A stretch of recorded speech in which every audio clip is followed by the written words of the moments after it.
ফাআম্মা মান খাফফাত মাওয়াজিনুহু, যার নেকির পাল্লা হালকা হবে, ফাউম্মুহু হাবিয়া, তার থাকার জায়গা হবে জাহান্নাম। সেই দিন সবাই ফেল ফেল করে চেয়ে থাকবে, আমার যে কি হয়, দাঁড়ির অবস্থা কি হয়। তাহলে এইটা একটা পরিস্থিতি। আল্লাহ তাআলা বলেছেন, যাকে খাতা ডান দিক থেকে দেওয়া হবে ডান হাতে, সে তো ধন্য, আর যার বাম হাতে খাতা দেওয়া হবে সে তো জাহান্নামী। খাতার সময় তো চেয়ে থাকবে মানুষ কোন হাতে যে ডান হাত হয়, কোন হাতে যে খাতা হয়, কোন হাতে যে খাতা হয়। দেওয়ার সাথে সাথে বলা হবে, ইকরা কিতাবাক, নেও পড়ো, তোমার কর্ম নিজেই তুমি পড়ো, নেও পড়ো, তোমার কর্ম নিজেই তুমি পড়ো।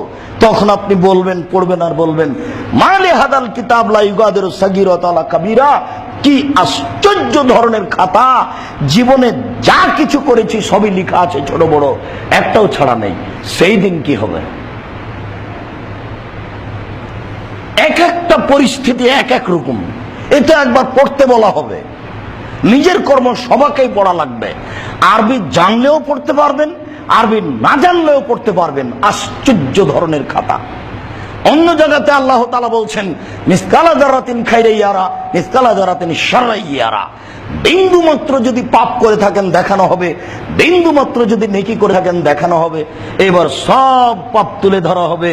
টিভি দেখে অভ্যাসী আছেন তো অসুবিধা হবে না, সব টিভির পর্দার মতো সব তুলে ধরা হবে। সেদিন বোকা ছেলে তোমার ভাবি সহ তোমাকে ধরা হবে, সেদিন তোমার কি হবে? কথা তো মেনে চলতে চাও না, বোকামি তো মাথা থেকে ত্যাগ করো না, দিন রাত তো মোবাইলে প্রেমের গল্প করো, জেনায় লিপ্ত হও। এই অবস্থায় দেখানো হবে, সেদিন তোমার কি হবে? বান্ধবীর সাথে একবারে এইভাবে দেখানো হবে। একে তো মাটিতে বলবে, ওইভাবে দেখানো হবে। দেখানোর পরে তুমি কিছু বলবা না, কোনো সুযোগ নেই। আল্লাহ তাআলা বলছেন, আল ইয়াউমা নাখতিমু আলা আফওয়াহিহিম ওয়া তুকাল্লিমুনা আইদিহিম ওয়া তাশহাদু আরজুলুহুম বিমা কানু ইয়াকসিবুন। আমি মুখ সিলাই করে দিব, হাত কথা বলবে, পা বলবে হাত তুমি যা বলেছ ঠিক বলেছ। জীবনের সব কথা বলবে। বিষয়টা কেমন হবে দেখেন তো।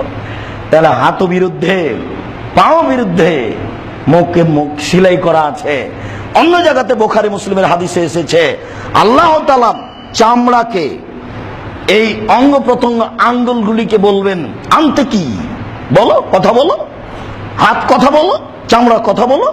তখন সব যখন বিরুদ্ধে কথা বলবে, তখন আপনি বলবেন, দূর হ, তোকে কত ভালোবেসে কত কিছু করলাম, দেখি তুই আজকে বিরুদ্ধে। শুধু আত্মার বিরুদ্ধে, সব আপনার আত্মার বিরুদ্ধে, শুধু খালি আত্মা আপনার পক্ষে, সবকিছু আপনার বিরুদ্ধে।